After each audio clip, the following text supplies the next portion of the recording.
Yay, we're live! Yay, that was a really fun, slow way for it to let us go live. Hello, everyone. I have a special guest with me. You may have noticed this isn't Peter Vaughan. Actually, don't know which side you can see. I'll just point to both sides.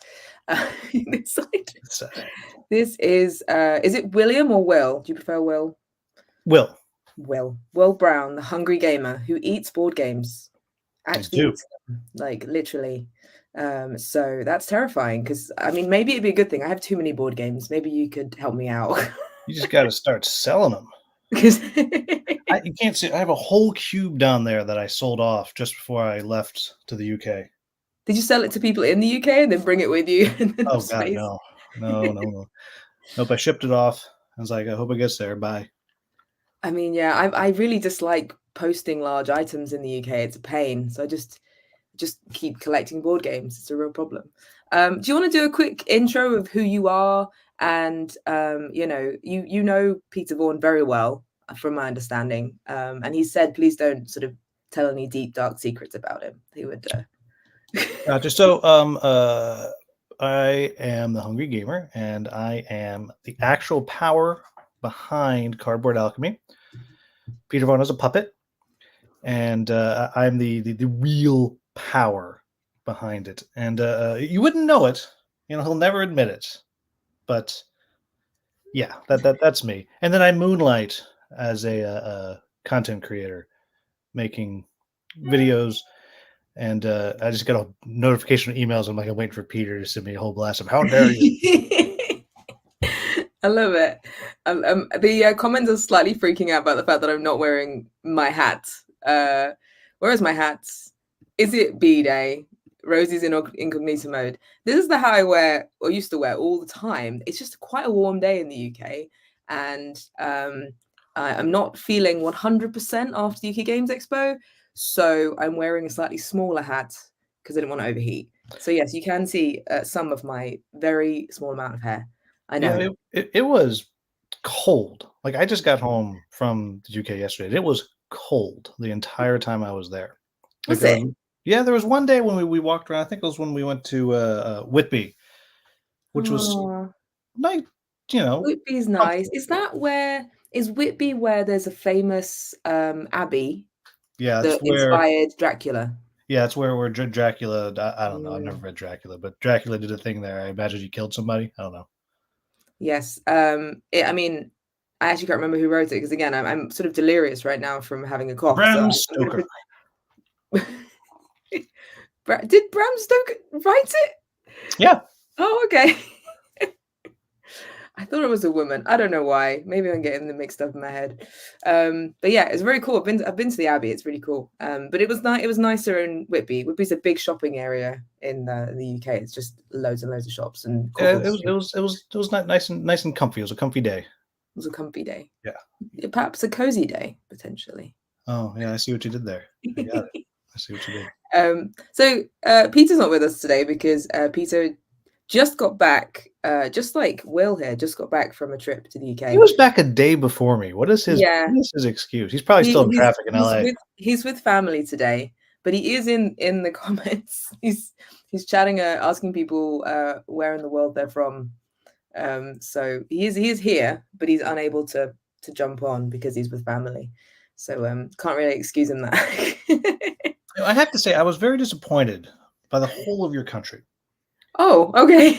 Not a single person called me governor. Oh, sorry about that. Nobody said pip pip or pip, what. What? Or cheerio.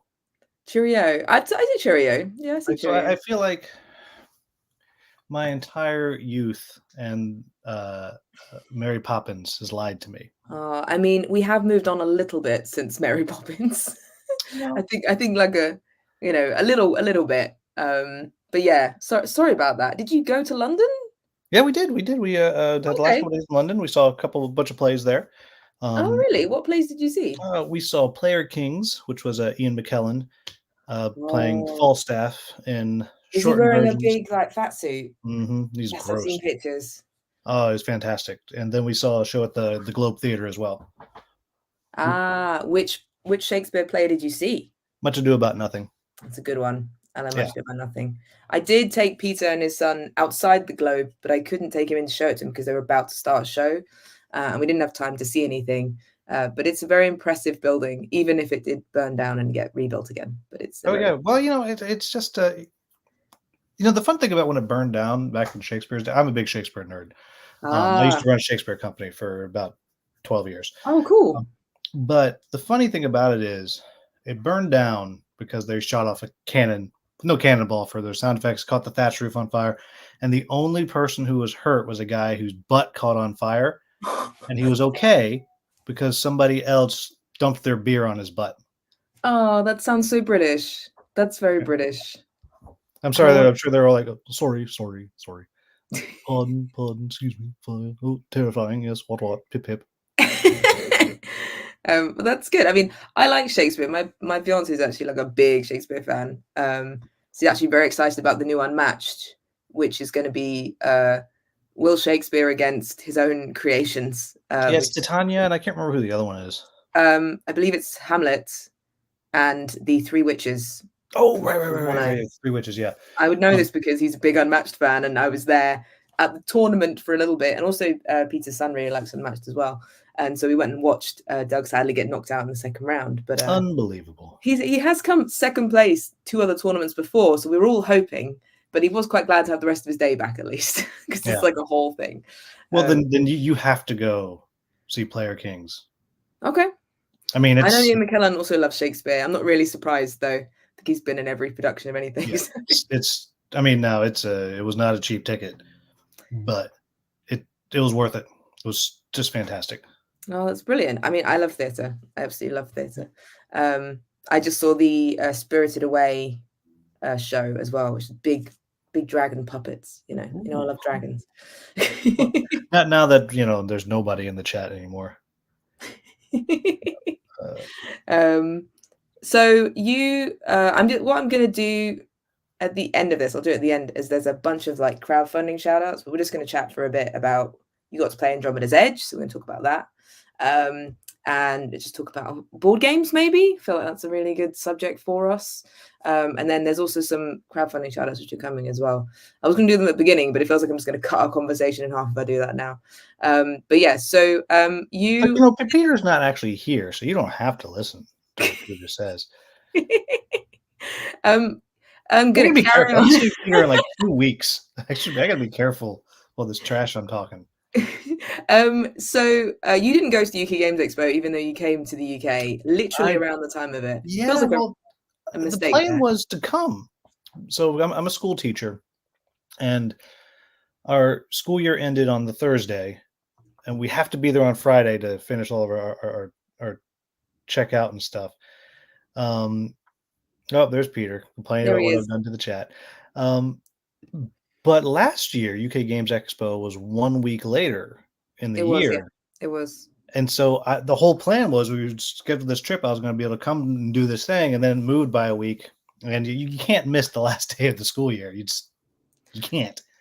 You can't do that. So we thought about maybe taking a overnight flight on that Friday to try to get there and be just a wreck on Saturday. But that would have been rough for sure. I think. Probably wise, but also I think the reason it was a week earlier was because it was school holidays, so way more families were there. So that might have been why. Whether that's a good thing or not, I don't know. Depends on if you want to be surrounded by kids or not. You might have been like, oh, not again. But I mean, it wasn't that many more families, but I did definitely notice it on the Friday. The Friday was way busier than it normally is. I think that's what Mark Dainty was saying, and he's who I stayed with. So we did have a week full of games. We called it Americon, to celebrate myself. I actually had a friend. I should have sent it to you so you could pop it up. A friend of mine actually made art. It was like the most American thing. We think it was an eagle, like a buff eagle in like a American flag Speedo with explosions everywhere, shooting guns in the air. Yeah.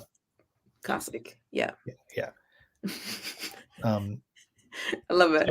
So we had that instead. But yeah, I really wanted to go to UKGE. Just didn't miss. It's a great event. It's lots of fun, and at least you got to play some games, which included Andromeda's Edge. You got to play the first production copy in the UK. It was actually my copy, which Mark Dainty's now sort of pretending he doesn't know me, doesn't know Peter. He's kind of sort of like, who are you? This is my game. I don't know what you're talking about. He also, he also farted in the box. So I sleeved that for him. Wow. Well, at least the cards are safe, I guess. The cards are safe. They won't absorb any of that delightful smell. Now I know Mark Dandridge is in the chat. I saw him. Mark, it's beautiful. It is just beautiful. What were your first thoughts when you saw it? Like, I mean, was it already set up for you when you got there? Or did you have to it was mostly, it was already mostly set up. So I got there, and then Peter and his son showed up very shortly thereafter, and Peter started setting it up while Mark and I went and we picked up fish and chips. Nice. So when I came back, it was all set up, but I did help put it away, and it does. It will smell like farts and fish and chips. I can't wait. Yeah, no. Well, we didn't put the fish and chips in there. That's just barbaric.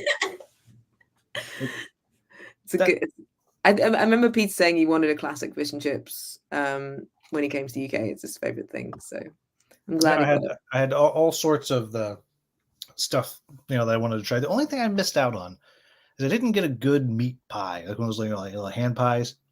Meat pie, just a pie then. Yeah, well, so we don't do that here. We I know you do like pies, but it's like an apple pie or something like that. But no, like full of like tasty meat and gravy and stuff. Yeah, that's the one thing that I missed out on. That's a shame. I mean, we have like literal places you just walk past and you grab a pie. It's that fast now. Yeah, well, it's my 4th or 5th time I've been to the UK, and actually I did a play at the Edinburgh Fringe Fest like 10 years ago, and so like just every day I'd walk around in the morning, get my bacon roll, and then like in the afternoon get a meat pie. Nice. Which is how I have the physique I have now. Yeah, I mean, British people love pies. We do. We can't help it. And I'm sorry, Mark Dainty makes a really good roast. You need to pop over there. Yeah, I should. I love a roast. A roast dinner is my favorite food, other than a massaman curry, which is very not English. I absolutely love roast dinner so much. I found a takeaway roast dinner place when I visited Carlisle, and I went there every day because I was like, I can have it for breakfast, dinner, and lunch. Absolutely. Yes. Absolutely. Yeah. So I just wanted a side of roast potatoes. One day someone will do takeaway roast potatoes, and that would be my dream, is just to get them just shipped in from anywhere would be amazing. But I mean, you have a very small country, so I imagine it's just around the corner to get to. Oh my goodness. The assumption as a Londoner, the assumption that everything's so close. Someone's like, oh, where's your local board game cafe? And I was like, it's the Ludicrous, and it takes me an hour to get there. And they're like, why? And I was like, I don't drive, so it will take a while for me to get pretty much anywhere, but it's fine because I listen to music or I do whatever. We did go to a pub. I was surprised I didn't see you there, at the local. It was just one, everybody's there. I stay indoors a lot. Probably miss me. Yeah. So you got to play Andromeda's Edge. Which faction did you play? Well, I played the I forget what they're officially called, but I played the Flamecraft Dragons, of course. The Flamekeepers. Oh, so cute. I love them so much. And they have a plushie prize. Did you get the plushie prize out? No, I didn't, because I upgraded. So I've been playing this game for years because Luke Laurie is also local. So he must be so annoyed he wasn't there. There you're all playing it. Oh, probably. We sent pictures immediately. But so I've been playing, and at some point a couple of years ago, I was playtesting the Flamekeepers in their first iteration, and I had this one ship, the torpedo ship, and I broke it. I completely broke it.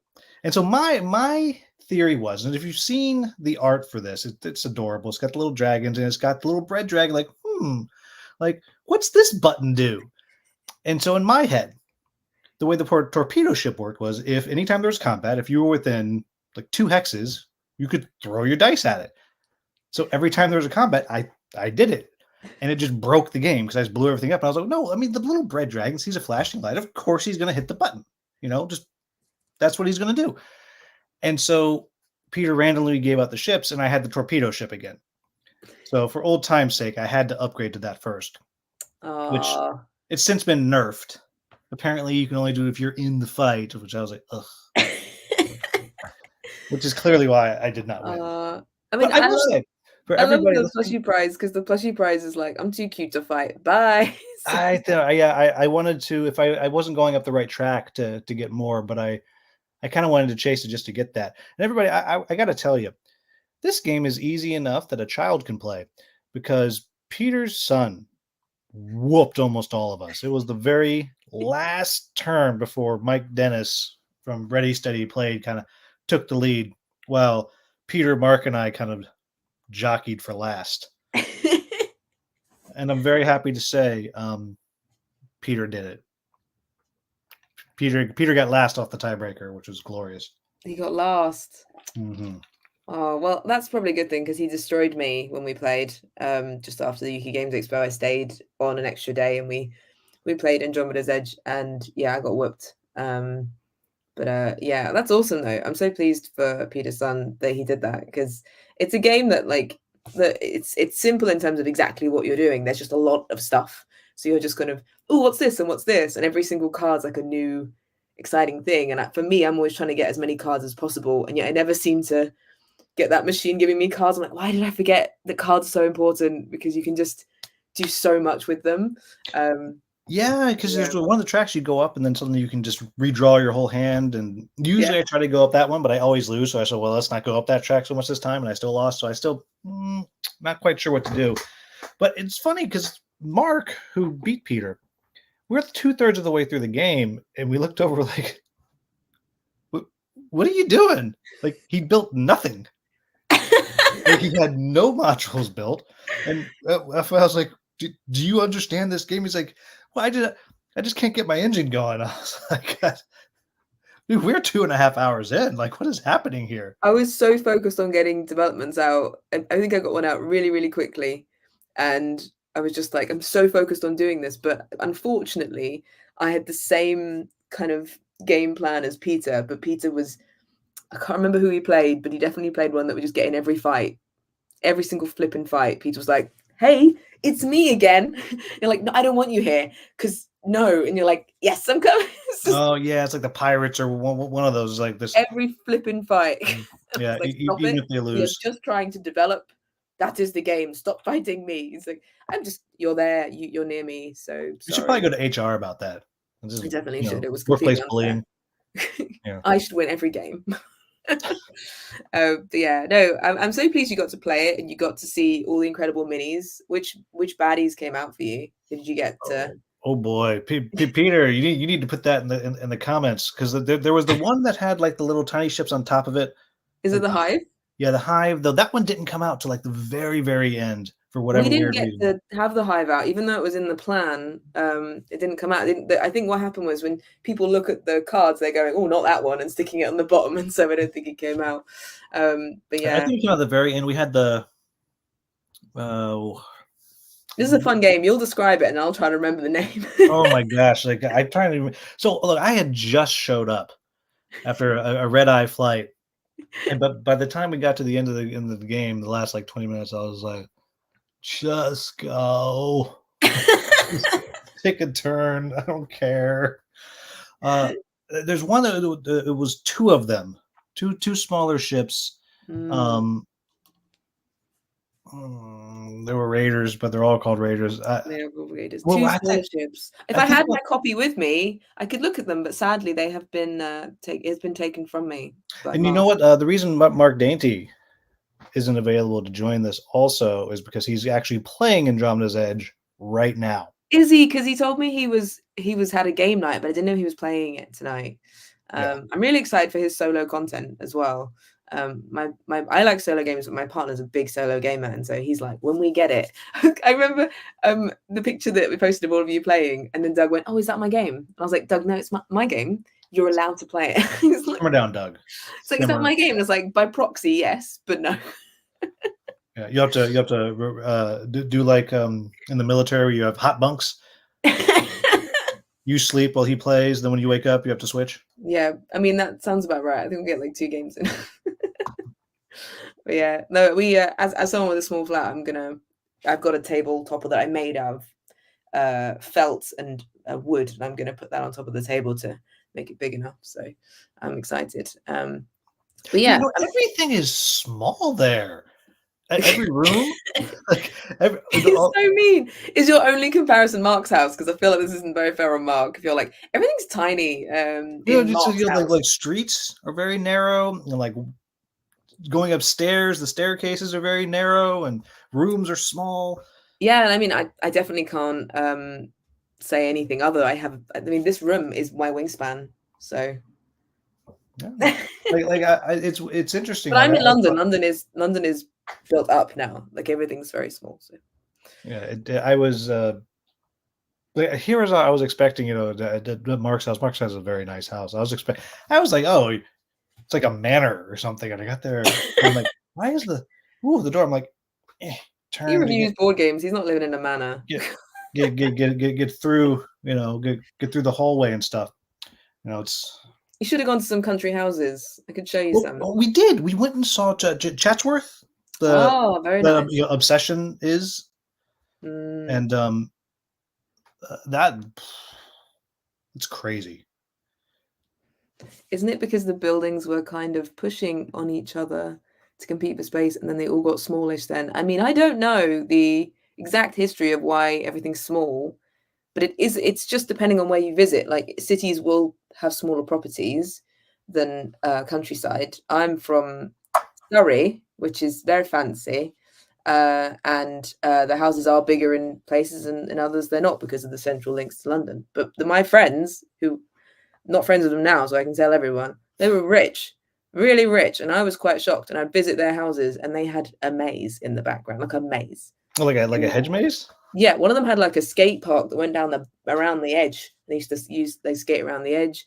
Purple chickens were owned by some of them. That's a luxury, apparently. They would have like parties with like radio DJs from like BBC. Like it was weird. And then I was only there because my dad taught at the school, so I got in for free. So I was that like I didn't have an iPhone. Let's just say that. So you were walking out of there with the silverware? Yeah, pretty much. Yeah, had to be done. What can I say? We got to make ends meet if you got to get those board games. So, yeah, I mean, I did, pay for my flight over there with my board game. I mean, did you bring any games with you? Just a couple for the if we played in the airport. I had one solo game I took with me that I played in the airport called Tin Realm. Okay. Which is a little like solo adventure, kind of push your luck kind of game. It was pretty cool. I hadn't played it, and then I played this other one with Mark. I brought a co-op game called Expressions, which is this strange. I mean, there's no theme. It supposedly has a theme. I don't know, it's nonsense. But all the players, you're trying to, by the time all the cards are dealt out, and there's 5 suits, numbers 1 through 10, you're trying to use deduction to determine what everyone has in their hand. So I might put down a card that'll say, I put down the right facing it, and that means I have no more of this suit in my hand. Or it might say, if it's like a 7, I have more 7s in my hand. Or this is the lowest of this suit that I have, or the highest of this suit. And you either put a card down to give people information about which is in your hand, or you say, Rosie, you have a blue 6. Okay. And if you do, you put it down the harmony side of the board, and I get to take a card out of my hand, put it there too. If I'm wrong, whoever has it has to put it down on the agony side of the board. And I have to put one of my cards on the agony side, and all the clues you put out go to the agony side. And the timer of the game is some cards in the middle, and those keep flipping out and going to the bad side. And at the end of the game, if you have more cards on harmony than agony, you win. We've never won, but I did bring that. We tried it. It's a bizarre little co-op game that, it's weird. Corey Thompson from used to be Dice Tower now. What does he do now? Is it above board gaming, above board TV? I don't know, something like that. They do all kinds of weird stuff. Like they have a video where they were playing games while skydiving. They're going to play Too Many Bones in a shark tank underwater. Really? All kinds of crazy stuff. But I'm just now thinking of the logistics of the pieces not flying around. And Oh, not well, sure how apparently that they went helps everywhere. the Yeah, average Joe understand whether that game's for them. But okay. yeah. So I don't, all kinds of weird stuff. And he's a very, very nice man. And he's known for when he finds a small game that he loves, he'll just buy like 80 copies and just like gives them out. So I ran into him at a local con. And he's like, "Oh, do you know this game?" I was like, "No." He was like, "Here you go." And like he just walked off like jolly old board game Santa. I'm assuming all the games he loves are small. If he's going to be buying 80 copies and handing Well, yeah, them the out. ones he does that for. He has other stuff too. But yeah, he just If there was a game that you would willingly, I mean, if you had the funds, buy like 80 copies of and hand out, what would it be? Well, clearly Andromeda's Edge. Duh. No, small game. That small game that you can actually carry 80 copies of. Okay. Probably. And you can't say a Cardboard Alchemy game now because we haven't got any games of in your pockets. So. Yeah. Come on, Peter. Give us Mission Catastrophe Micro or something. I think I'm working on him. I keep talking about small games. I'm working. Yeah. No, was it Mehador. Yeah, I wasn't gonna say Flamecraft, but it's too big. Aside from all of the excellent Cardboard Alchemy games you would 100% give out for free. Yep. I'm gonna go with Land vs. Sea.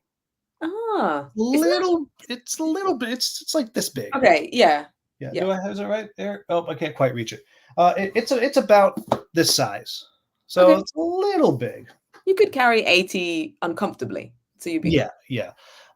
Maybe that. Oh no, easy answer: mouse, cheese, cat, cucumber. By Seppi. Yeah, that's the one I would do. I love that game.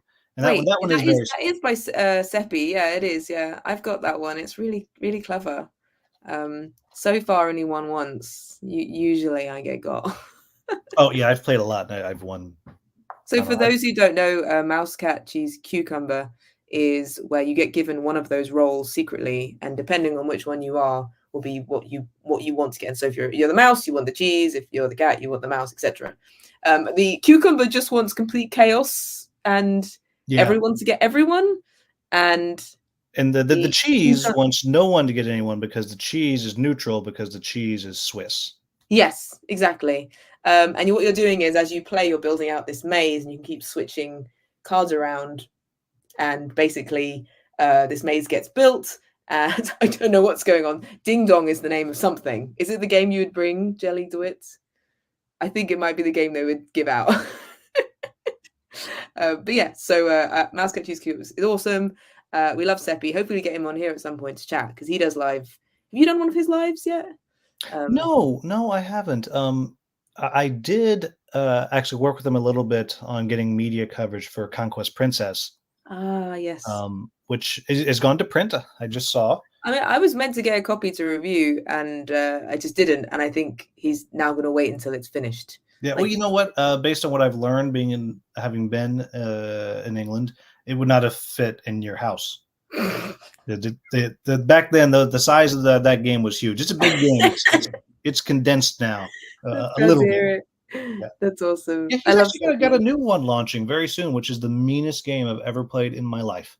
Oh, really? Yeah, it's just called End of the Line, and it's this post-apocalyptic thing. You're like, there's a line for food and a line for gas and a line for weapons. Or is it queuing?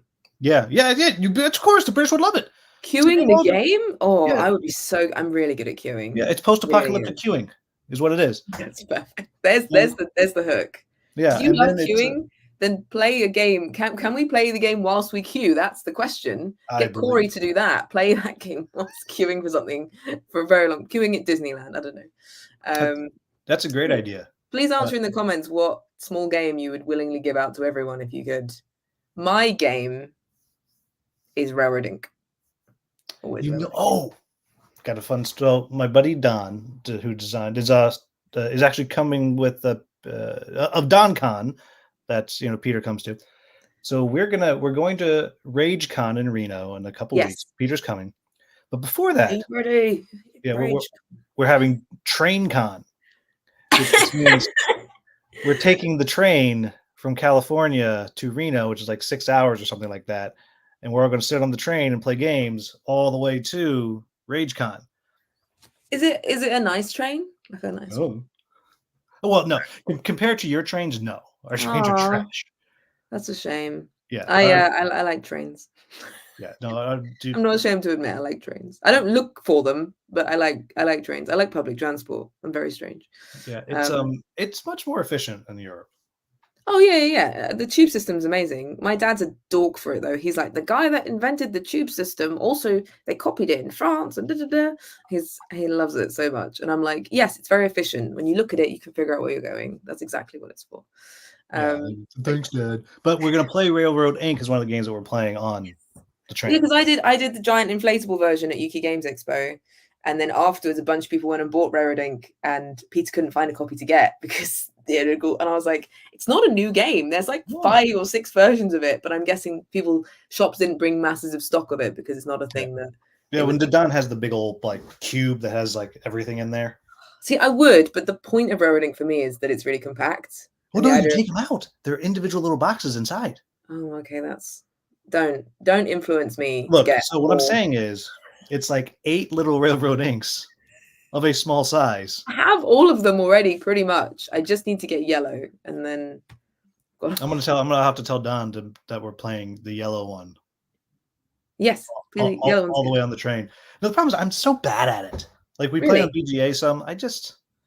I'm okay. I have like a system, which is I don't try and go in the middle. I try and work my way like this around the edge from one round, and I try not to put random dice in other places. I do my best to try and keep working down, and if I leave something over here, it really bothers me. I hate going, I'll start that over there because it's never what I want it to be. Oh, I'm going to try that next time because I'm like, I'm not saying, I mean, I played it on, we have an online game day on our Discord where we play games, although I think I'm potentially the slowest player they've ever experienced and they don't want to play anymore. It's like, this is 4 months of Wingspan now. And we played Railroad Inc. and I got, one of them was absolutely incredible. I have never seen a score that high. It was amazing. But yeah, so I don't know if I'm that good. Doug's really good at it, but that makes sense. He designs infographics and maps for a living, so that kind of makes sense. Yeah, I have yet to figure out. I'm getting okay at the actual railroads, but then when it comes to the whatever weird expansion that we're throwing in, yeah. And it's tough because I can't be bothered to actually go look up the rules. The it's ones so I easy. like, the engineer is really good because you can like switch things out from previous rounds, which I quite like. And I actually really like the airplane one, which we played waiting to go to Essen last year. We played it at an airport, and I really enjoyed that one because it was more about making connections with dotted lines. But I don't play the expansions very often. Normally, I just play the base game because the base game's so solid. So yeah, the last one was like a meteor or something. It was like a meteor like coming down to crash. I was like, I don't know what's happening here. It's really the red one because it's got yeah, I think lava. So. The meteor. I've told Don that he must bring there's an alien one. I'm like, that's what we're taking on the train. There is a Cthulhu one with tentacles. It's amazing. I mean, really, it's such a great platform to like expand upon. So I quite like that. So what will stand out at UKGE for you? Other than do you know what was quite strange? A lot of people talked about that there wasn't a game that sold out immediately, which happened the year before with After Us and Earth sold out incredibly quickly within like, I think it was something like 30 minutes for After Us. Well, they sure blew it. They should have brought some more. It was intense, and I think they did not expect, and it was kind of a curveball out of nowhere that happened. This year, there wasn't anything that was like, this is the game everyone's talking about, but I did notice the Harmonies was very, very popular, and it sold out by the end of Friday. I did get a copy. Mark bought one. We played that. It's pretty fun. Yeah, it's cute if you like Cascadia or Azul, or people are comparing it to Calico, but I'm like, wouldn't Cascadia be a more suitable fit? Is that basically Calico's way harder. Yeah, it is way harder. Yeah, Calico is mean. It's a mean cat game. Yeah, I compared it to a game called Life of the Amazonia. Okay. Which is just beautiful. I mean, it's just this beautiful animals, these cute little animal meeples, and it's just stunning. And that it reminded me more of that because there's a lot about the Well, I've never played Cascadia, but it's like, oh, well, if you want to put down your alligator, you have to have this exact setup of Yeah. terrain, which is exactly what you're doing in Harmonies. Yeah. Yeah. Well, in Cascadia, you're also trying to fit the purpose of the terrain as well. So there's scoring for the terrain shapes, but also scoring for the animals. And so I think that's what Harmonies kind of had going. But what I liked about Harmonies more was that at the end, you had this visual diorama that you created of your land. With Then different it goes high. That was cool. It's really pretty. And I'm glad I never normally just buy a game with zero research because of FOMO, but I did. I was like, I like this theme. I've heard good things. I got it, and then very luckily got to do a demo with Asmodee, and was like, good. Well, I enjoy it. Luckily, I bought it. So but it was a surprising one for it to be that popular. But some people hadn't heard of it at all by the end of the weekend. So it really depends on the games you were looking at, I think, to figure out what was popular. But yeah, I really enjoyed that, and I got to play a bunch of games, and now they're completely out of my head now. Yeah, I saw Mark, so Not Board Gaming, has a video out today of the UK Games Expo talking about what he played and what he picked up. So everyone go check that out. It's BORED, not board yeah, gaming. or is it the other way around? I can't remember. No, it's BORED. It's not board. Yeah, like, I'm not bored because you're not bored gaming. Yes. It's not that you're not bored gaming. It's you're not bored gaming. Exactly. I mean, I spell cozy wrong as a Brit, so I get it. We're just quite common for spelling things strangely in the UK. Well, you gotta have the superfluous U's in there. I think we'll have to agree to disagree on the use of U's. As someone that has to write everything in American spelling and have changed my phone and my computer to do American spelling, the amount of times that my friends have caught me up on text going, I'm sorry, who are you? My dad loves grammar and English, and he's like really upset about some of the spellings that have come through. I'm like, it also corrects color. I'm sorry. So one of the best moments, we were leaving a pub after we were in London. It was after I don't know, whatever it was. We left when we were walking back to where we were staying, and Mark pointed it out that he said this was an intensely British interaction we just had. Like, we were kind of taking up the walkway because there was 4 of us, and there's a sorry. And he's like, and we both knew exactly what everything meant.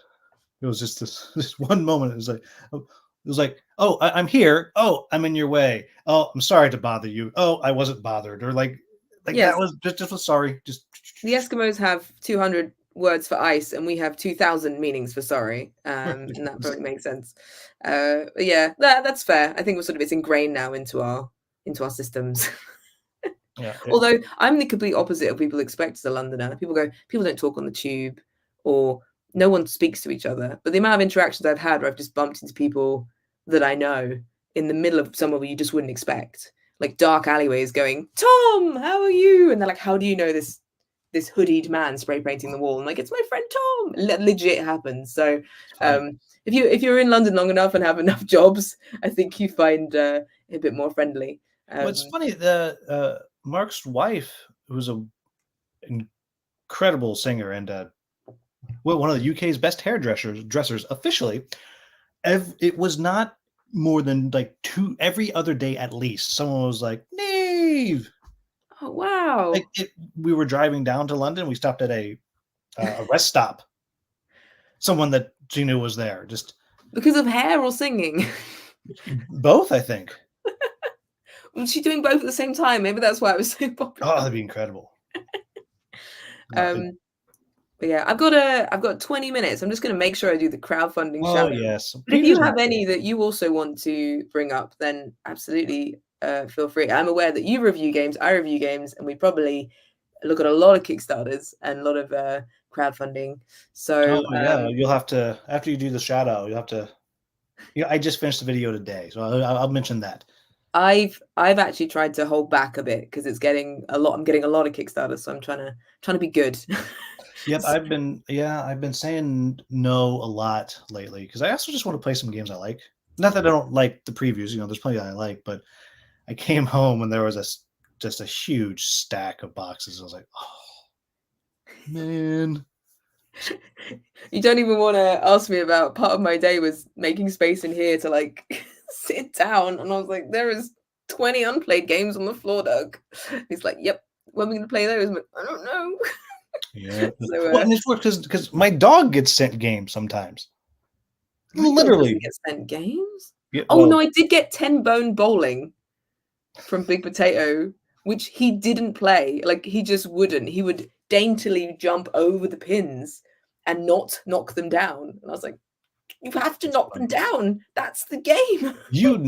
You knocked them down. Yeah, he literally we made it as wide as we could and as long. He just parkoured over the thing. Like, okay, right, he's not meant for this game. He also doesn't chase soft things. He'll chase it for like a second, then get bored. So yeah, we had to trick him.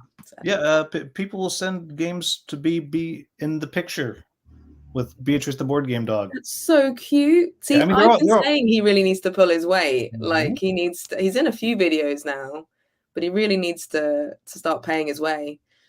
It just is the board game dog. Yeah, she has her end of the year game of the year tournament, which was shockingly popular. Like Jamie Stegmaier, who does not watch a lot of videos, he was in. I mean, he was commenting on like statistics of like this and this, and I put a blueberry in front of each game. It's like a bracket. Oh my goodness. Bracketed tournament, and clearly, whichever blueberry she eats first is clearly a better game. I mean, that's just absolutely obviously. Science. What won? Last year, Tanaris Adventures won. This is a huge dungeon crawl game. The year before, from Ivy Games, it was they just had a new campaign. It's the social deduction one. Oh my goodness! I know. Veiled Fate. Yeah. Yeah. As someone who's not a huge fan of social deduction, I got it and then gave it away because I was like, I played Mythic Mischief and I love that. Mythic Mischief is exactly my kind of game. But yeah, I was like, this is a long social deduction game. I do like Blood on the Clock Tower, but I think I was like, I know people who would enjoy it more. So I've given it to friends who hopefully I'll get to play it with, but they got it and they enjoy it. Gel, I looked at Apotha Bakery too, and I couldn't decide. So. I mean, I got a prototype and I love it. It's beautiful. It's the same weight as Flamecraft. It's got a bit of set collecting. It's got a bit of push. Well, not push your luck, but like risk with the bags of what you're not sure you're going to pull out. And there's also sort of bidding, almost like revealing your hands and seeing who gets to go first. So yeah, it's very cute. So yeah. All right, but Peter's ones. Yes. I'm sure he's twitching right now. Yeah, he's I don't think he's here. He would have said more. So I'm gonna hope that if I do this, the picture will come up. Yay! Ooh. Okay. This is a screen grab, so don't try and press play, everyone. Stop it. This one is Bubble Nets, a whale pod fishing game, a multiplayer solitaire that plays any number of players. It's pretty cool. And it's by Catherine. Oh gosh, I just had it in my head. Drayer? Huh? Yes. Drayer? Yeah. Yeah. Don't worry, Peter gave me a blurb, so. Oh. It's all good. You're like trying to guess the name, and I'm like, no, we got it. Yeah. But if you could do it with an American accent, that'd be great. Oh, okay. It was gonna, but I don't know if it would be. The box comes with 4 neoprene playing board notes. Oh, that's not bad. That's way better than Mark Dainty's. I want to hear that now. The box comes with 4 neoprene playing boards, which I love neoprene. This is the first campaign from an indie hardworking team. Drayer is the designer and illustrator and is a diverse voice of the hobby that should be celebrated. If there was ever a project to boost, this is it. They are half funded and could use the help. So the link's down in the description if anyone wants to check it out. Whales are weirdly popular suddenly. I've noticed there's been a few whale games recently. I've not played Ocean Pods or there's Whale to Look. So I do love anyone that sort of includes like these big, beautiful animals because they're absolutely stunning. And they've actually also been they won some kind of grant from Chip Theory Games for this. Did they? Yeah. So I don't know exactly what the details are, but there's a lot of people who really, really believe in this game.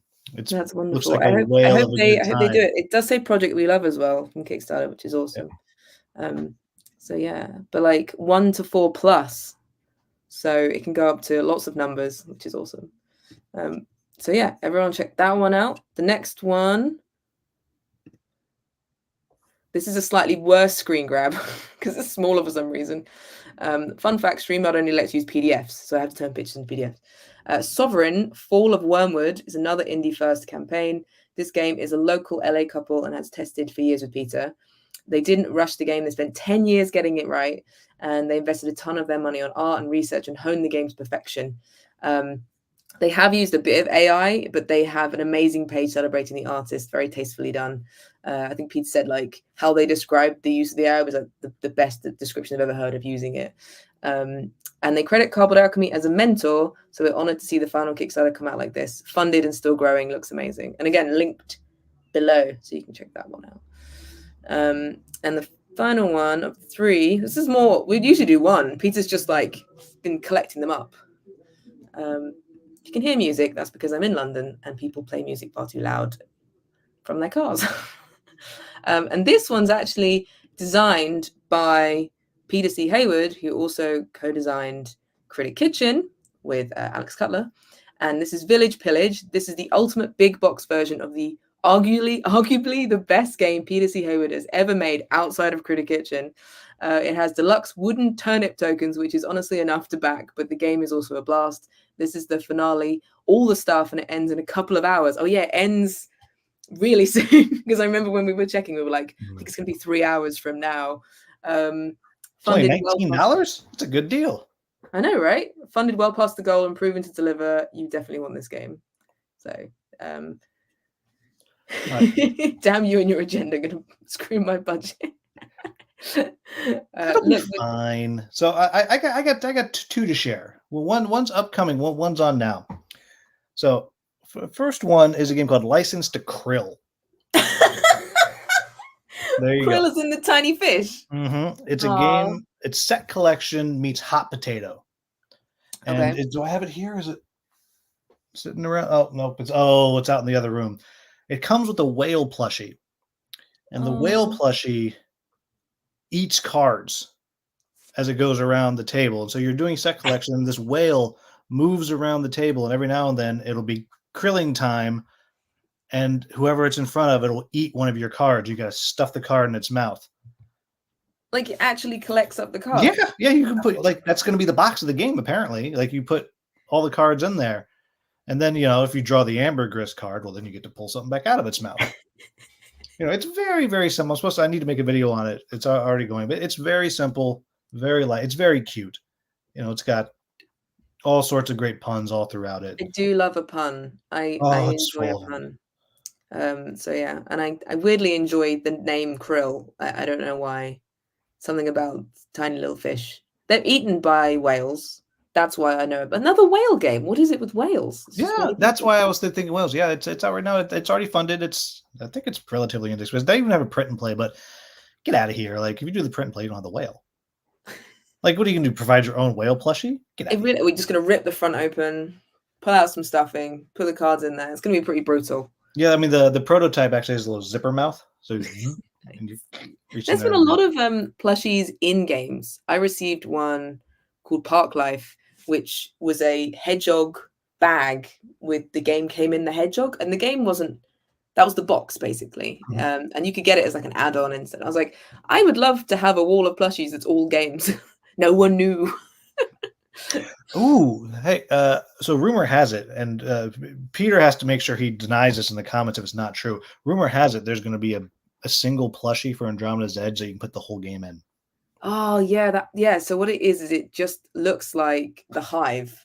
Yeah, it's going to be human sized. Yeah, bigger than a normal hive. It's actually like 200% scale. Right. But yeah, no, he's not there. But yeah, no, there just so on the record, there is 100% no giant plushie to store Andromeda's Edge in. Yes. No. It's got LEDs. There was a plushie of one of the Raiders. Oh, I mean, it would have to actually no, it'd have to be the plushie prize as a plushie. I mean, what I want to see, right? So I pitched this idea, and I'd love to see this happen. A promo Raider but team up with Jenna Felly from Devious Weasel for a Cosmic Frog Raider. Oh, did she design Cosmic Frog? Yeah. I've not played it, but every time I say I would like a good, cute frog game, everyone goes, "Well, have you played Cosmic Frog?" And I go, "No, but I know it's not a cute No, it's frog mean game. as hell. It's really mean where people like eat you with the No, frog." no. You are a 2-mile-high frog, space frog, powered by a piece of star in your belly, and you're hopping around through space, finding destroyed planets, and you're eating bits of the land, and then you jump back up into the ether, and you vomit it out into your space vault, and avoid other frogs, because if they hit you hard enough, they'd knock you into like the 6th dimension. Duh. Yeah, Yeah. absolutely. I'm all for any frogs in games. I've got Beast. I've heard there's a giant toad in it, so I'm excited about that.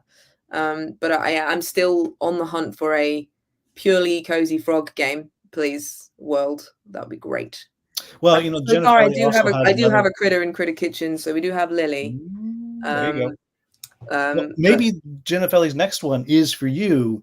I haven't played it, but it's called Murray the Asshole Frog. is it really? It is. I Oh, swear to God. that's going to be so hard to market just Yeah, with that in it. I think I think that's the marketing. I'm meeting with her at Gen Con. I'm gonna try it, but yeah. Oh my Murray the goodness, Asshole I Frog. love it. I'm My kind of. brain is always on like search engine optimization, and that's not going to work. They're going to need a different word in there. I always, when I talk to friends who are designing games, they're like, "This is what I've called this," and I go, "Cool, you need a different word when you market it, because they'll just kill your views because they won't show it to anyone." And they're All like, right, "Why?" And I'm like, what's your shout out, crowdfunding shout out? mine. Yeah. Oh, it was I talked about Apothe Bakery last week, and then Misty Valley as well is a really cute area control 2-player game with a fox and a rabbit who are trying to just have all the resources and the other person shouldn't have any. That's my thoughts on it. But lots of people have backed Apothe Bakery. It's absolutely smashing it. I think it's on over £200,000, so more than that. Wow. It's doing really, really well. Yeah, I gotta go look at that. It's stunning. It's just one of those ones where it's absolutely chock full of art, and I love art. So I remember talking about it with just telling the team about it. They were like, "There is a game with baking, critters, and potions. We're not making it." and this tables flipped in the office. But yeah, good for them. It's a really small team of 2 from Leamington Spa in the UK, and it's their first one. And I got to meet them at UK Games Expo, and they just came up and they were just visibly nervous. You could see this is a very big project for them, and it's exciting. I'm sure. Have you ever launched a Kickstarter? Have you ever? Yes, not board games though. I did. Same. I did a Kickstarter and an Indiegogo for a theater company. Okay, so you know that feeling of launching something and not knowing how it's going to do. You can pour all of your energy in to getting people to see it beforehand, but really it's just about that moment and how it does. And there's tactics and there's lots of things which Cardboard Alchemy for sure have taught me a lot about all their knowledge that they know, because it's what they're very, very good at. But yeah, I've done enamel pins.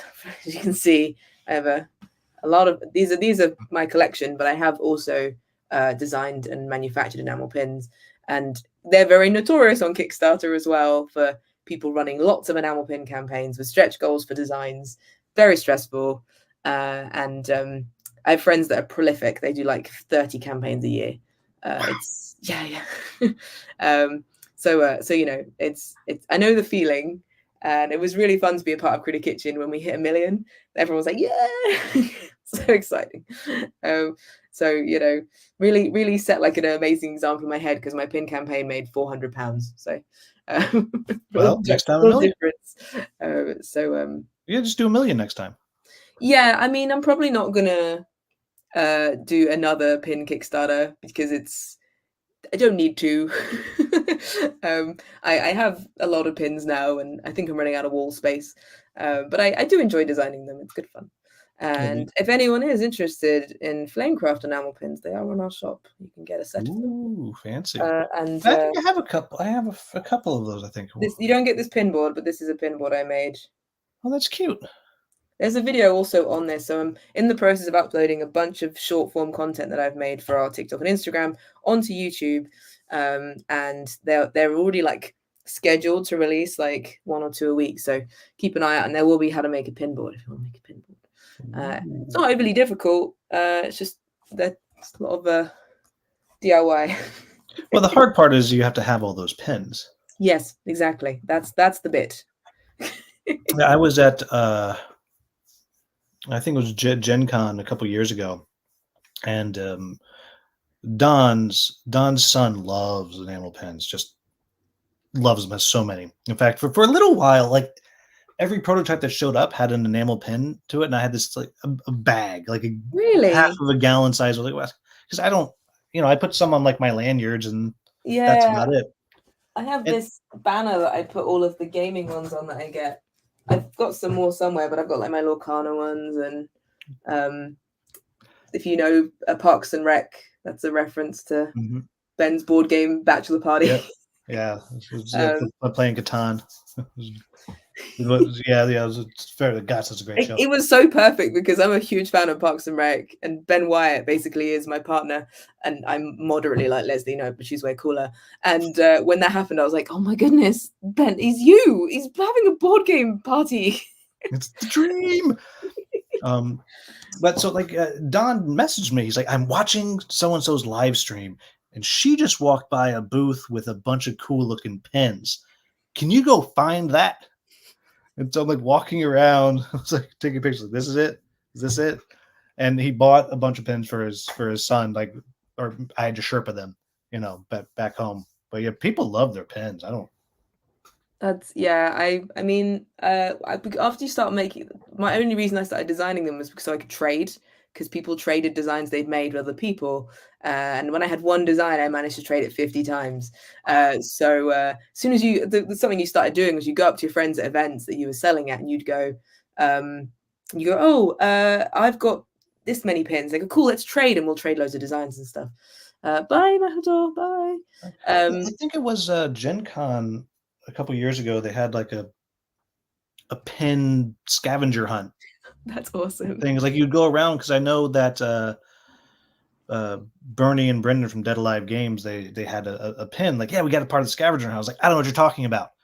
And he explained, like, people would show up and be like, oh yeah, here, kind of get the, so they buy that pin, and then of course they would sell a whole bunch of more pins to him and say, well, you got this one, but while you're here. So you've not made a Hungry Gamer pin? No, I don't have anything. I got nothing. These are mine. I've got my little me. Oh, that's so cute. And my logo. And I was advising Grant Rex Games, who was making a pin, because he was looking at making pins. And I said, if you are making a pin, more than happy to look at the file, because there's no offense to anyone making pins in the board game industry, but there is a knowledge that you need before you send a file off to a manufacturer, and the manufacturer will just go, yeah, that's all great, and then you'll get this pin and it'll be like, oh, half the detail doesn't work. So I'm really happy to help people simplify and hone how best to get it to work, and some of it will just be knowing what metal to suggest, or what Pantone colors to ask for, or Platinum. What bits to cut out. So I'll put it out there now if anyone needs help figuring out how to do that. I even have a manufacturer that I trust, because it's really a very reasonable fee of £20,000. Not at all. I'm always happy to share knowledge. I learned it the hard way. There's no reason why everyone else should. So yeah, I love designing pins. It's really fun. Just draw something and then see it come out as this finished shiny thing. Yeah, they're very shiny. Yeah, they're very shiny. I mean, the fancy one from because this is my one from when I backed Flamecraft, and it's so beautiful. The colors are stunning. So yeah. Yeah, you got a whole bunch of really cute stuff. I've been down to your office a couple times. It's just like walking around. Well, me. Look at this. Look at this. I know, it's very cute. It's very cute. And now we've got obviously more plushies in the shop, if anyone isn't aware. I'm sure you are. And we've got I actually now have like made it so they're right next to me, because I'm always going, where are they? We've got like the minis. These aren't my painted ones. I've now put them somewhere out of the light, so they're protected for Essen, because I'll be bringing them to display there. And then of course the resources. All right, now look, that is the most ridiculous thing that has ever been sold. No, it's good for her. Like someone said on our Facebook group that their mum was struggling to pick up the smaller resources, and so they're going to pick this up. Oh, so now really I'm help. the asshole. Thank you. Yeah, right. Yeah, thank you. I appreciate that. I mean, the trays are just great. They're too small, and they should actually be edible. And then, I mean, you can make cookie versions of them. Especially the toast ones would be quite easy. But that's something for you to do, hungry gamer. But I feel like you guys blew it. You really should have made that toaster. That was your April Fool's joke. Like you would have made $1 million. So that was me, all me, graphic design wise. I was like, I'm just gonna take a picture of a toaster and I'm gonna overlay this and make it look fancy. And we were like, yes, this is exactly what we want for April Fool's, something that people would never want, but it's fun. And the amount of people going, I really want this toaster. I'm like, of course we would never make an electrical item. An electrical item is just too dangerous. Gel, you got it. Yeah, I think Brad was just like, we're not making anything that requires safety testing. Poor Brad. I feel so bad for Brad. I know, like all these people, all of you are like, oh, we can do this and this. And he's like, no. Brad is the logic and the sense. No. I think. No. I mean, I think everyone said we're not making a toast. It was kind of unanimous, But at least if someone's like, here's $1 million to make that toaster, another company wants to do it, you never know. Smeg will come along. Yeah, just said. I know, but I mean, I don't think it would actually work though. The ones I've seen that burn pictures in, they're not very good. So yeah, but the cookie cutters are amazing, and the cookie cutters are real and will be happening as part. I'm excited for those. I mean, my wife loves cookies; it's her favorite thing. So your wife's a big fan of Flamecraft. Oh yeah, she likes Flame. She likes Critter Kitchen better though. She does. She loves the dragons. The dragons will never be removed from her heart. So it was a bit of a moment for her to decide. But yeah, she really likes Critter Kitchen. I mean, you don't have to pick. You can just like both. That's the great thing about owning so many board games. Yeah. I got. Did you say that you and your wife are slightly different gamers in terms of interests? Oh yeah, she either wants to play a cooperative game or multiplayer solitaire. Interesting. Like, if we're going to be competitive, because she wants to make her plan and she wants to carry out her plan, and if my plan is better than hers, well, then I deserve to win. Yeah. But she doesn't like take that suddenly in the middle of the game. Critter Kitchen's fine. Like there's some interaction, but it's the bidding. Okay, well, I outthought you, so I bid the better number here. Yeah. Put the right chef there, sous chef. But yeah, so I'll play more aggressive games, but I think I like cooperative games the most also. So we kind of align on that kind of thing. Yeah, it's cool. It's always interesting to me as someone who like has a community of people that we call ourselves cozy board gamers. Mostly my reasoning is because I don't like the term casual board gamer or light board gamer. I think casual kind of implies that I don't own 400 board games and I'm not serious about this hobby, because I am. There's nothing casual. I heard that you're not serious about it at all. You're not serious about pins either. Right? Whereas I think cozy is kind of applicable to a lot of ways that you feel about games. And yeah, for me, when I heard about what your wife loves Flamecraft, I was like, I wonder if she's my kind of gamer and likes a lot of the games I enjoy. Yeah, I'm trying to think of the other ones off the top of my head that she likes a lot. Yeah, just generally the lighter games. There's a game. I don't mind a bit of Take That though, and I don't mind a heavy Euro. Well, because she likes Merchant's Cove. She likes that one, which is it's a bit heavier, but again, there's not. You're not messing with each other. Yeah, I think I don't mind a little Take That, like a little game, like Deep Sea Adventure, or like a smaller game which is quick. I don't mind that kind of thing where you're gonna like Love Letters, very very Take That, and I love that game. But I think it's more about playing a hyper competitive game for a really long time. Might be a bit draining. Depends on. She enjoys Red Dragon Inn. which is a game that I enjoy. But that's just the meanest of the mean. Take that game. Well, yeah, this is what I mean. There's no like a cookie cutter fit. Sadly, you just like some games that are mean. Someone will be like, "You can't like this game. It's a cozy game," and I go, "It's not. It's not a cozy game." And I'm like, "Well, I really like the Bloody Inn, so I think that's dark. Right. It's a dark. I've never made a video about like it. Murder. Wow, interesting. Huh? How many bodies are buried underneath you? But there's also I'm like an onion. But there's also like there's a lot of. I have to do a quick look at Jell's comment about their daughter. My daughter of 3 wants to play Playcraft so she can play with her newly pink dragon.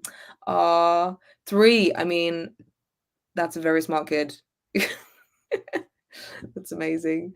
Oh, that's so sweet. Sorry, I wanted to make sure that got highlighted because that's adorable. That's very cute. But yeah, like I can't remember what I was saying. My brain's You're not talking about like the Bloody Inn and how you. Yes, a lot of cozy TV can also be like murder TV and stuff. For some reason, there's something a lot of people going like, "What are you listening to?" And you're like, "I'm listening to podcasts about murder." So it does kind of fall in line, murder mysteries and stuff as well. But I do enjoy some darker themes. There's the term spoopy, which means cute and spooky.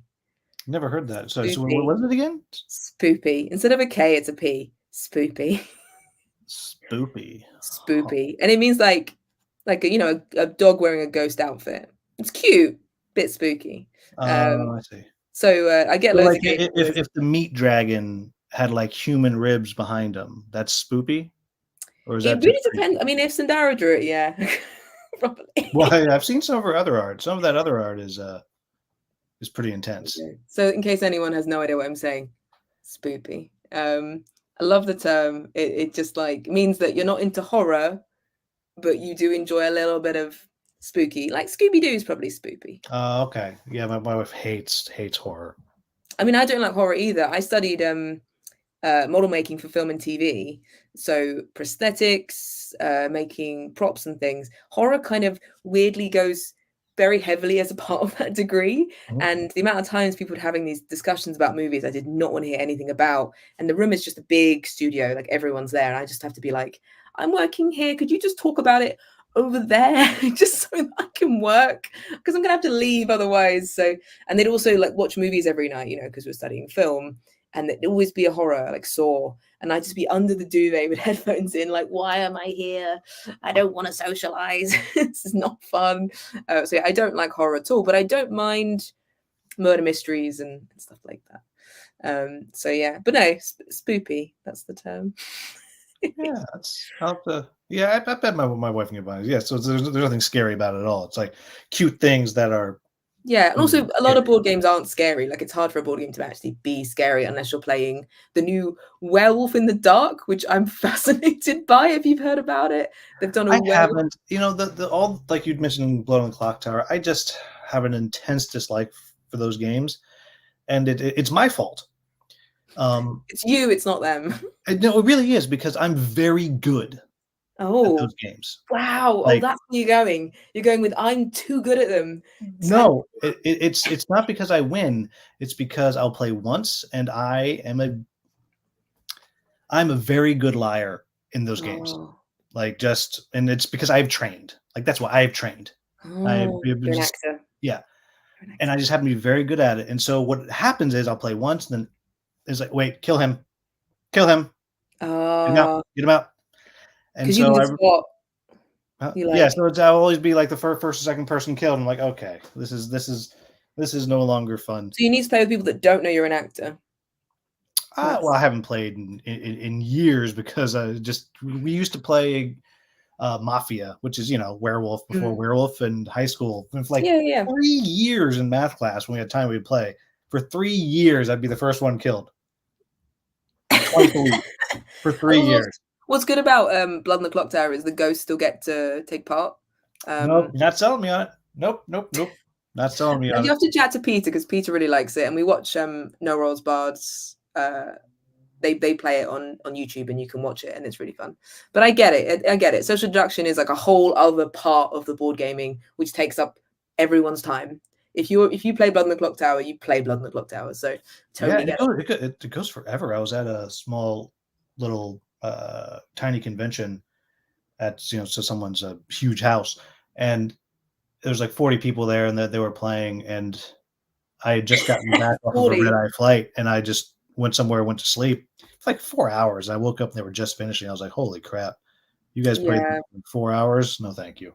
I mean, I guess it just falls on how people play D&D and stuff like that. It's a long time. I mean, you played Andromeda's Edge for 3.5, so, Yeah, that's true. It's and there's not many games that I want that if you're hitting over 3 hours, I want to play. Usually I'm like, 2 hours, 2.5. All right, I'm in. Then we get longer. Like, I better really like it. So you must really like Andromeda's Edge.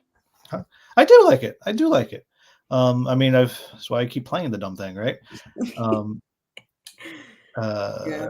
Because I mean, I don't know, I've probably played it 20 something times in its various versions. Yeah.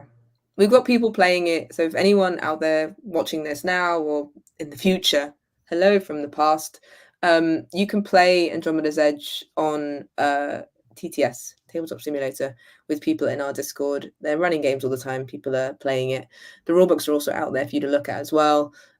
So yeah, you're more than welcome if you want to have a go and figure out your favorite faction before you get your copy. Absolutely, you can play. Or if you're someone who didn't back, it will come to retail eventually, and you might want to play it now anyway and work out if you like it. So you can play it and realize that what a horrible mistake you made by not backing it. Yes, that is sadly what many might feel. Yeah. And that's something that you don't have to deal with, but I do. It's like the sad feeling that, oh no, I missed out. But there is the ability to basically create the deluxe version, where if you get the retail, there's also upgrade packs that are going to be available, which make you get the box and you get the inserts and all that stuff. So it's not impossible to get most of it. It just means getting a few extra items to finish making it, basically. There are some items. Is Mark Dandridge in there playing the solo on TTS? I'm sure he is. Because for those who don't know, the kind of the precursor to this game, Mark Dandridge has played like 450 times this year. Yeah, it's like amazing. that's not me making up random numbers. Like, that is like legit. Yeah, it's amazing. Yeah. It's really cool. I wish I had the capacity to play one game all the time. It would have a lot more space in my flat, that's for sure. So yeah, it's really cool. We're hoping that Andromeda's Edge surpasses that. More than 4. Well, if you hurry up and get it to him, you should send the copy to him. My copy? Yes. No chance. You should send. I'm gonna reach out to Mark Dainty as soon as everybody. Oh, don't worry. They asked you to send it to Mark Dandridge instead. Rosie's fine. She doesn't care. Yeah, I see why Peter was scared for you to join this live. Oh, please! I am harmless. I said, Will's coming, and he went, "Oh, I'm scared now." Yeah, he told me. He was like, "What do you?" I was like, "Well, yeah, what am I gonna do? I'm gonna tell everybody the truth about all the bodies in the back of the." We're actually dragons, and this is just a skin. Yeah, very, very talented. The skin changer dragons. Shape dragon changes. It's not a word. Clearly, we're both delirious. You're jet lagged, and I have still the con crud. Oh, right, and it's very late. It's very late over there, right? No, 8 o'clock. It's not that late.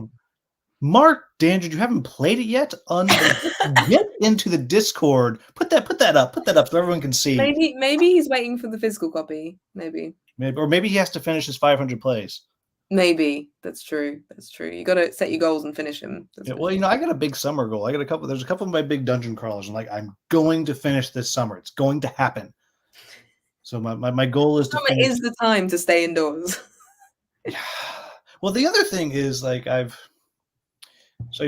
seen Ian McKellen play Falstaff, and there's a guy who plays Hotspur, kind of the antagonist of Henry IV part, the first half of it, was just like the buffest normal human you've ever seen. Like, dude was just, and I was like, all right, I look like Falstaff.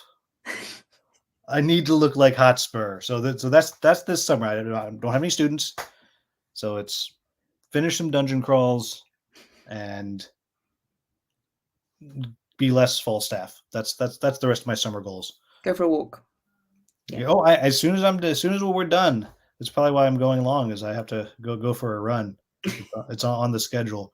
I've got to edit after this, so yeah, we should end it very shortly. Though Mark Dandridge says dwelling is about 420 times. I'm almost to 500 games of dwellings. Mark, that is so impressive. I have one Yes. question for you, Mark. Oh, he's waiting for the physical copy. Mark, how long does it take you to play a solo game of dwellings? Yeah, how fast have you gotten? Yeah, because Andromeda's Edge is going to be similar in the time, though it's a little more complicated, a little more interesting solo, I think, for Andromeda's Edge. For those of you who played dwellings, four engines. Yeah, you can play against multiple bots, which I think is very cool. Although for me, I find I tend to focus on like two. I think some people have got the same one building, and that's great. But for me, I'm sort of working on, obviously, when you build a module, you're going to go up on a track, the matching track. So if you're trying to be the best, depending on your goals, your end game goals, you may want to be the top of that track. So there's an element of, there are two that you might be working on. You might not care about your end game goals. You might be like, screw that, I've got better plans. But that's potentially why you end up with more tracks, like more module tracks being longer. So but yeah, it's very interesting. Just because we have to talk about some Cardboard Alchemy stuff. So, but the cool thing about Andromeda's Edge, for those who like to play solo, is you can add multiple bots. You have more than one, and it works where you can add it into like a 2-player game. You can throw in some bots. That's, to me, that is peak solo gaming. I love that, where I can take a bot and say, oh gosh, I only have 2 players. Well, now we have 3, and this one actually feels kind of like a human. Do you play solo as much as Mark Dainty? No, because that's all he does. Yeah. And I have friends. But I've fallen off a little bit. What? Jinx. That's amazing. That's amazing. Do you live stream these, Mark? Fascinated. Oh my gosh, you guys should totally have Mark live stream one of those. It's amazing. Okay, Cardboard Alchemy should sponsor him for a 24-hour Andromeda's Edge solo play. Sounds so healthy. No, this is horribly unhealthy. Average about 1 hour, 20 minutes. That's very good. That's very good. Yeah. I used to, during the pandemic, I played everything solo, obviously. I play most of like my dungeon crawls and stuff. I used to like to play those solo, just to kind of move through. I go back and forth. I go through phases where I'll be like, I don't want to play the solo Euro, and then that's like all I want to do. I did a couple solo designs, so I clearly do it some. Yeah. Did you play? There's a solo dungeon crawler I like, which is very small. It's called Paper Apps Dungeon. Never even heard of it. So it's a little notebook, and you roll. Oh yeah. Not I didn't play that one. There's a golf one. But there's another one that's Pocketbook Adventure. Okay. Which is the same thing. Like it looks exactly the same, but yeah, I haven't played that. It has like the pencil. Like so Lucky Duck Games has picked it up from Gladden Design. So they've done like a package which comes with the pencil. Whereas if you buy it from Gladden, you can just add the pencil on if you want to. And you roll the pencil and then you move diagonally or orthogonally depending on the number that you roll, and obviously that far. And if you go through bugs, then you're going to lose health. And if you go through life hearts, you get health. And obviously you can pick up coins. And then partway through the book, there's a shop. So you can pick up upgrades and get better at things. You can increase your health. I'm terrible. I let's just say at the back of it, there's a little gravestone. And every time you're out, like you clock, it's quite high now. You just you carry on. It's fine. You go back to 10 health and you just carry on. But I'm quite bad. So I'd like to see how you do. It'd be quite interesting. But it's really cute. You should message Devon from Lucky Duck Games. I'm sorry. Yeah, I have one somewhere. It went pretty viral for Jason Easycat. He's a reviewer of books and board games and stuff. I did a video on it. It did quite well. So I think a lot of people heard about it from sort of a few months ago. And they're quite affordable, and just put them in your pocket. They're very compact. So yeah, I think it's sitting in my classroom. I think. So it feels like a replica. I honestly, my copy, I think Doug took it. So a good sign. Doug. We'll end on that. We're raided Doug. So Doug's taking your adventure game. Mark's taking your Andromeda's Edge. You just have nothing left. That literally nothing at all. This is the overflow, so nothing at all. Bunny Kingdom. Yes. I do have Bunny Kingdom, and there's a lot there. There's a lot. It's my wife loves Bunny Kingdom. It's a good one. Which is oddly mean for her to like, but it's a good one. I like it. I think she would like Misty Valley then, because that's area control as well. And it's 2-player, and it's oh right, yes, you meant I'm gonna actually write that down as soon as we go. Although it's a little bit mean in the sense of you're taking stuff away from someone else, but you're not like actually being mean to them. You're just going, I want that more than you. So yeah, but it's very cute. But if you like Bunny Kingdom, it's the same thing where you're like, I was going to go there, and now did you know there's supposedly another expansion coming? Another one? Yeah, it's got a train. A train? I'm not making this up. I think all games should have train expansions. But all games. Yes, it's like the bunnies now build trains. But I heard about it like 2 years ago, and I've heard nothing since. So maybe they canceled it. I don't know. Because Everdell has a train expansion, which is perfect. I love the train in Everdell. It's my favorite expansion. That's if I could remember it, I would. But there is one with a train. And I think that's the delay. That's the delay. Now we know. When we said we're going, and then we failed. That's the delay. Yep. But yeah. See, it's been so lovely chatting to you. Thank you so much for joining me with very short notice, because I just went, hey, at 2 a.m. for you. But luckily you're still jet lagged, so you woke up really early. New Leaf, there you go. Everdell New Leaf has a train. Thank you so much. So yeah, and let's do the, hopefully we'll do a Mark, Will, Peter, me, and he said Rosie, just to be like weird about that. 4 screen, we'll chat about games and play more Andromeda's Edge. Yeah, that sounds great. But yeah, especially this summer. I'm waiting to find out my schedule for next year, so I may or may not be able to participate in live streams. So the live streams this year, I'd be there for like 3 seconds, is because it lined up the very end of your. It would line up with like the 10-minute break. Yeah. So when the kid would finally leave, I'd be like, "Oh, hey, I'm here. Here's something stupid I said. Bye." we clocked that was what was happening. My dad was a teacher for 35 years, so I get it. And then summers. My brother's a teacher and his wife, so they all enjoy long summers of traveling. So yeah, but you know. Well, I hope you have, I assume, a lovely walk and then nap. Yeah, who knows? Who knows? Who knows? Do my best. Do your best. Eat some more games. I assume that's how your dinner is just a board game on a plate. I'm very regular with all that fiber. Good night, everybody. And have a fantastic weekend, everyone. And if you got this far, if you watched all of it, I would like the word. What word? Last week it was banana. So this week I would like potato. Let's go with potato. If you watched it all the way, comment when you're allowed to comment on the video, because there's a little break. Potato, and then I'll know that you watched it all the way through, or at least skip to the end, because you might do that.